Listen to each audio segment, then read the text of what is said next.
Hello and welcome once again to Middle Georgia Agora, where we talk about all things dealing with autonomy, personal liberty, personal freedom.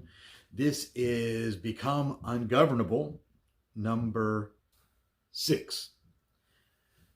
We're going to talk about today No True Scotsman, that logical fallacy. I wrote a little article on it on Vocal. The link is down below.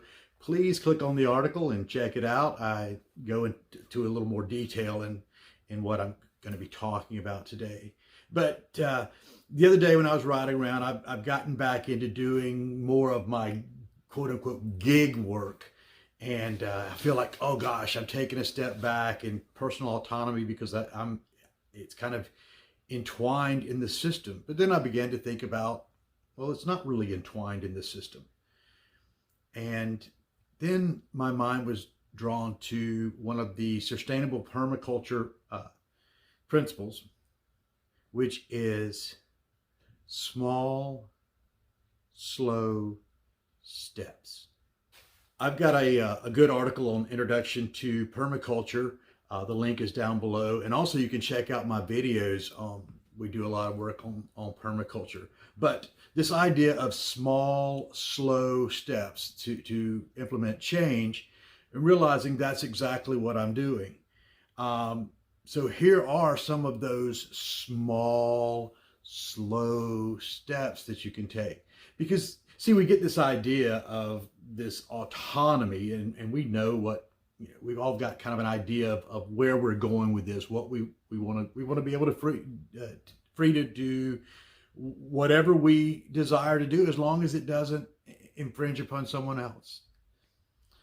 And we just want to be us, or as I've said to my brother several times, we want to just piss between our own 2 feet.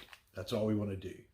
And so that idea and that goal is out there, and we seem to think, oh gosh, I'll never get there. But every journey begins with what? One step. So here are some of those steps. One of the things that I do, again, is my gig work. And I've got another link to an article down below. It's a Vocal article on the gig economy. And in that article, I've got some links to companies that I work with. Please, I ask that if you click on some of the companies on there, that you do use my referral code. It won't affect you, but it does help me. I do benefit from that. But so gig work. This is an example. I go into a local grocery store. I purchase $9 worth of groceries and spend a little time in there taking a few photos. And within a week, I am receiving a payment of $34 for that trip. How did I turn $9 worth of groceries into $34? Well, first of all, the time I was spending taking a few pictures and getting some information. So I walk around the store, take a few pictures, takes me about 20, maybe 30 minutes. That job pays $20. While I'm in there, I'm doing a mystery shop for another company. And I do a mystery shop. And in this mystery shop, I purchase $9 worth of groceries. And I'm reimbursed for those $9 worth of groceries and paid an additional $5. That was $14 there, and then the $20, so $34 that I created from that. So how is that becoming autonomous? How is that unplugging? Well, first of all, it's unplugging because I set my own hours, set my own pace. I determine how much money I want to make or not make, because these things are available all over the place. It's part of owning my own business. The flexibility it gives me, where I'm not chained to a 9-to-5, not chained to even a set number of hours, to balance it with what's going on here on the farm, with my needs here. Also, a couple of other autonomy is the reimbursement for groceries, as reimbursement for anything with mystery shops, and that are not 1099. So if you're doing a mystery shop where you eat dinner and you're doing a write-up on the dinner and you're reimbursed for the dinner, none of that is 1099, which means that's between you and them. Can't get much freer than that. And also the other end of that is, if you've seen, and you should see some of my videos on cracking the code. I think it's one of the I think it is Become Ungovernable #3. I think episode 3. I think it is. We're talking about cracking the code, but I file what is called an informed tax return. Won't get into any of that here, but just check out the book if you want to get information on that. But it's easier to file that way when you're 1099.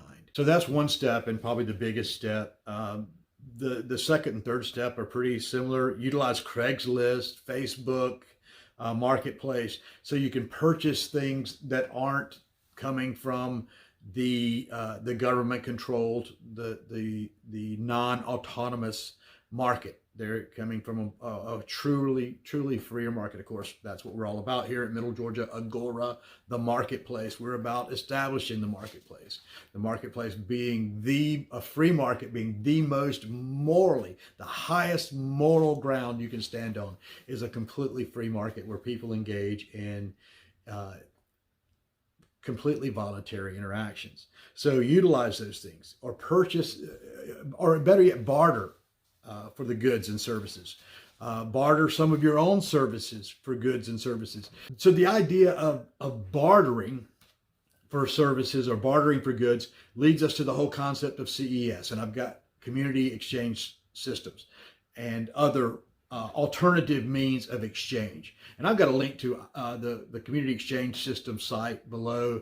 It's a neat, really neat concept, but there are others. There are love banks, which is a good concept.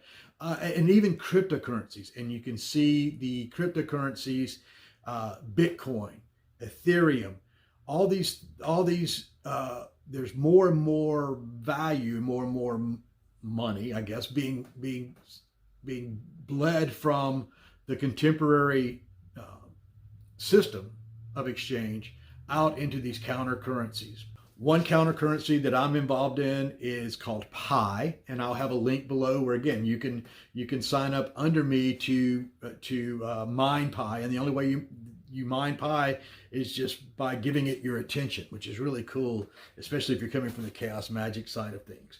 But so there are alternative means of exchange, and again, another way of unplugging from the system. It's been great being here with you today. Enjoy your weekend, and watch for Sustainable Saturday coming out tomorrow. Really good episode. Until next time, namaste.